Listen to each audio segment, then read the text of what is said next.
How can a plan improve your writing style? That's what we'll be talking about on this episode of the Story Connect podcast. Hi, I'm your host, Megan McCoy-No, one of the storytellers at Pioneer Utility Resources.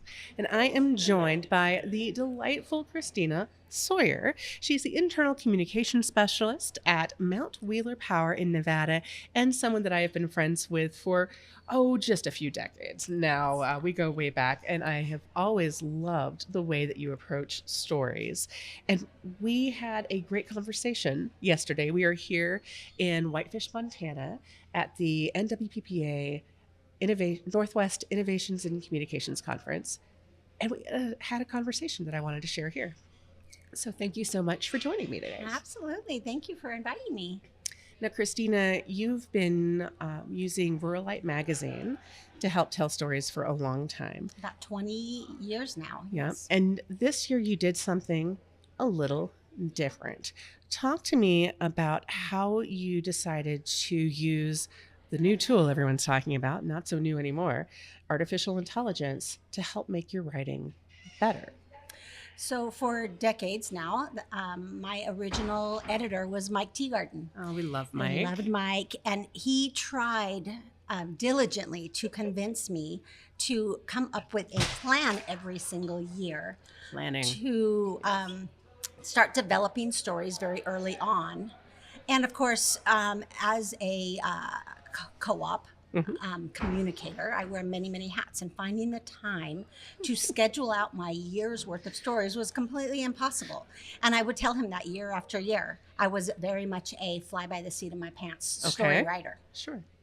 And so I had been introduced to AI the previous year. I'm way behind. No, we're all behind when it comes to artificial intelligence. And so I was trying to figure out how I could use this tool. And I was just kind of playing around with it and thought, let's throw out a prompt asking about story ideas and what industry topics are up and coming or interesting. Ooh. And so I threw that prompt in. In December, were you using ChatGPT? I chose ChatGPT for that process. Previous to that, I was using Jasper, just kind of personally using that. But I threw it into ChatGPT, and it came up with 12 topic ideas. And of course, instantly, I threw out a few. Of course. But as I was reading them, they kind of started, the light bulbs started going off for me. And I was like, oh, yeah, okay, I could do that. What were some of the ideas that it was suggesting? Well, of course, one of them that came up was EV integration, right? And I was like... Electric vehicle integrations for those. I'm all about getting rid of acronyms, There are so many acronyms in our industry. There's too many. Okay. So... I was like, okay, we are very, very rural Nevada. Mm-hmm. And we do not have a lot of charging stations. We do not have a great deal of EV cars even in our service territory. I was like, how can I write a story about that? And but that seed had been planted. So I became very aware of what cars were in our area, who was driving them, and started having conversations about their challenges. Yeah. And that story started to develop for me ahead of time, which was something that I hadn't, really ever had that opportunity to do before. And I will say that I feel like I have written some of my best stories this year because of inspiration that allowed me the opportunity to think ahead about those stories. Isn't that funny, though? And that's what we were talking about yesterday. It's just taking a minute, and if you know kind of an idea, and you're not going to take all 12 ideas from ChatGPT, but if you know kind of where you're going and a few ideas, then you can take the time to think about them, to research them, and not be as stressed when deadlines come. Exactly. And, for that particular story, during that thought process, I learned that the reason that those long stretches through rural Nevada did not have charging stations was because most of that land was owned by BLM. And the permitting process, the Bureau of Land Management. Okay. Yes, and in order to even introduce a solar charging station on their land is decades of bureaucracy and paperwork. I love And paperwork. so Isn't that interesting? that had never occurred to me. It was just like, we're underserved. Well, we're underserved for a reason. Yeah.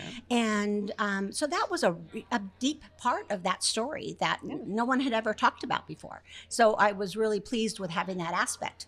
I love that. Yes. And, a second story idea that it threw out was about legacy, right? The legacy of your co-op. Okay. And I thought to myself, and I have for years, I'm like, all of those people, those founding fathers, are long gone. I remember them fondly. Exactly.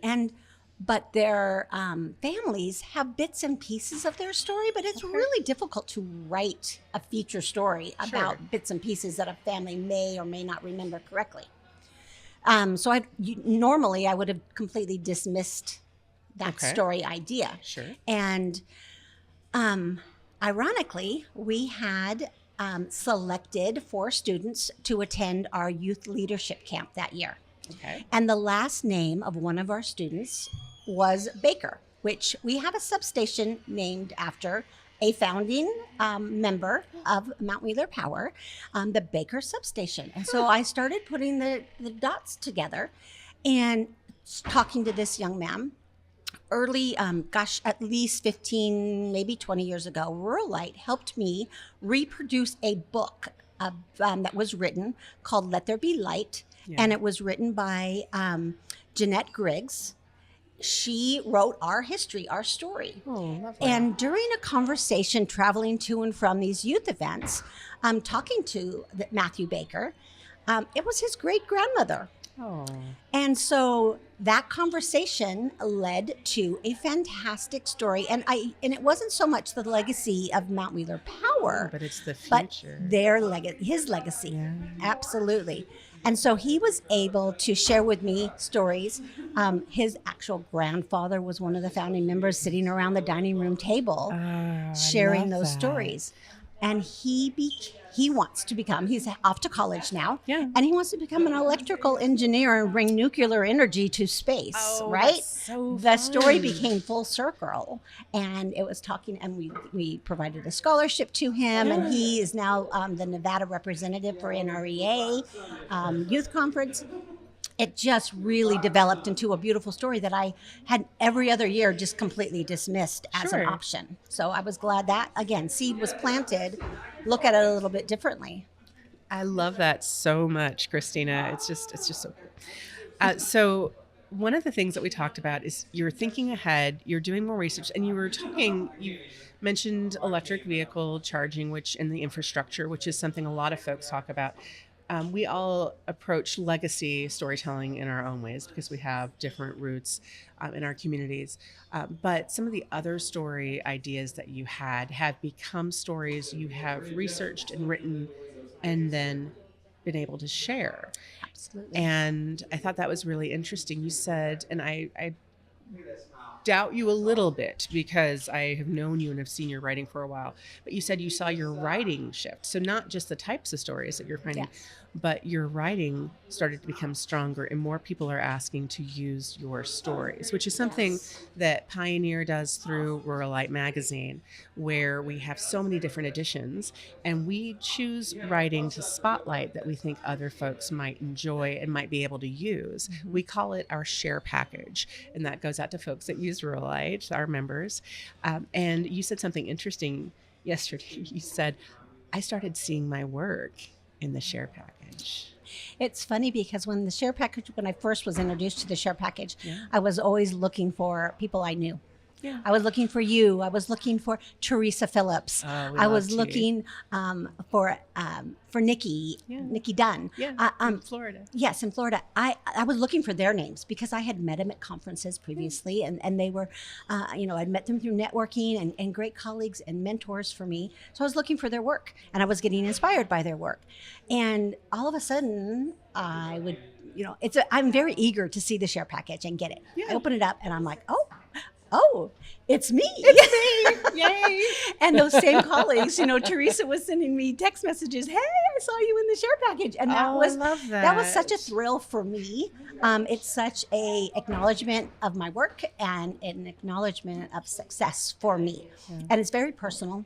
Yeah. There's a very small circle that see that share package and that see that. So it's not like it's a recognition outside of my peers, but it is very meaningful to me. And when I started seeing that, I stopped doubting myself as much as I had previously.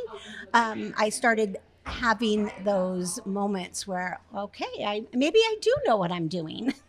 Well, you gave yourself time. Yes. And I think that's the big thing that I wanted to encourage folks to do. We've got the 2026 content planner that's coming out in November.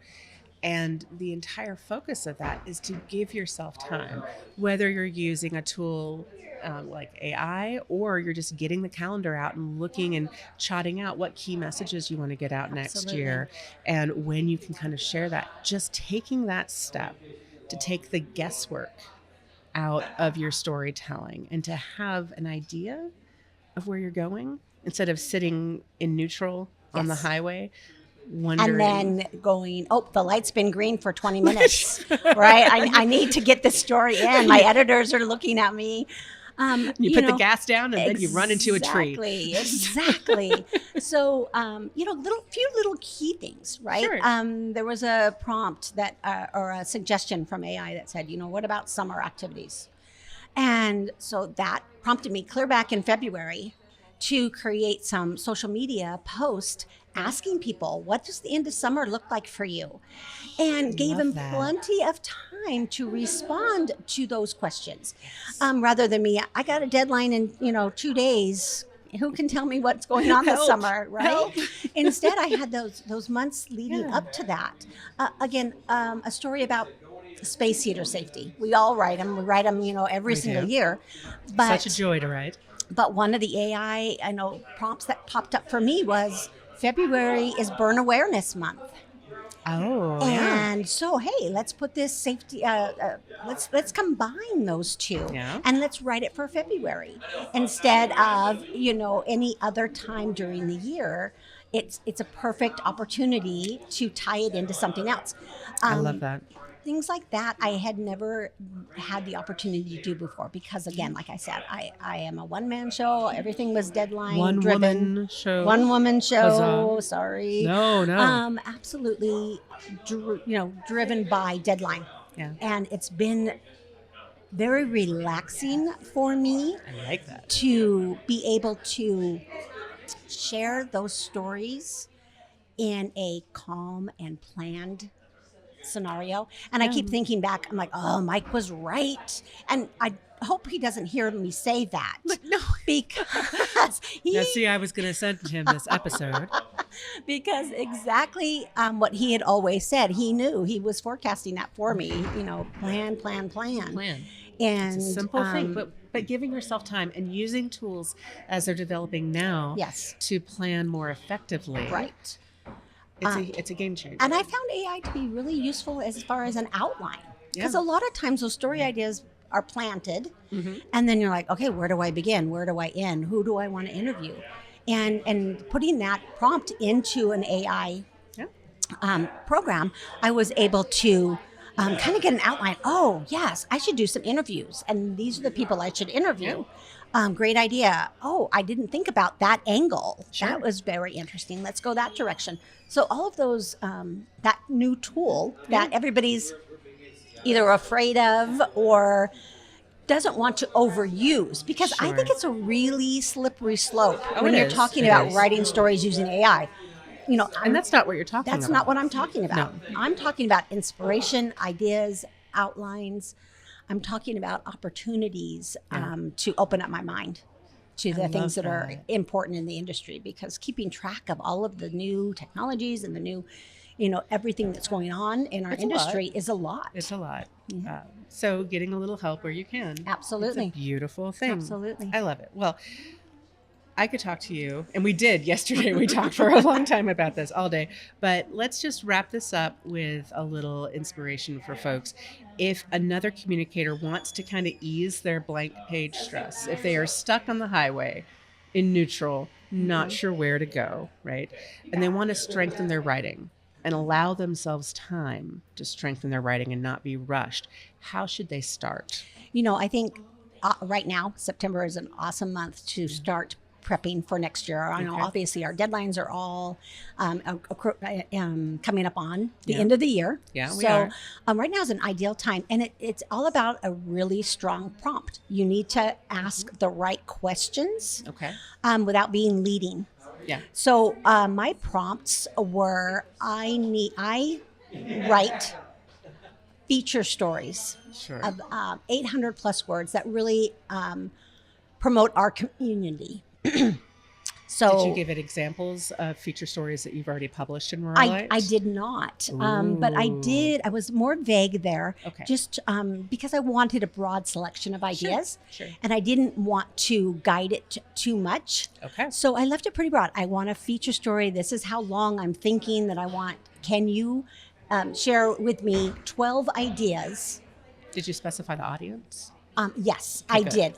I specified my audience, my reading level, my length of the story that I wanted to write. And because I have a relationship with my chat bot, they know I'm from a very rural community that serves rural Nevada, eastern rural Nevada, and Utah.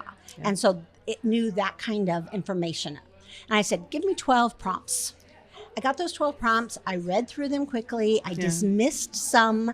I went back to chat and said, hey, these aren't relevant to our area. Let's take those out. Do better. And then give me 3 more to replace them. Yeah. So I built that list. And I did that for feature stories, and I did that for industry stories, because I tried to use one of each. That makes sense. And that created my list. And once I had my list, I moved, to paper and pencil, which is my favorite medium. Me too. And I started brainstorming.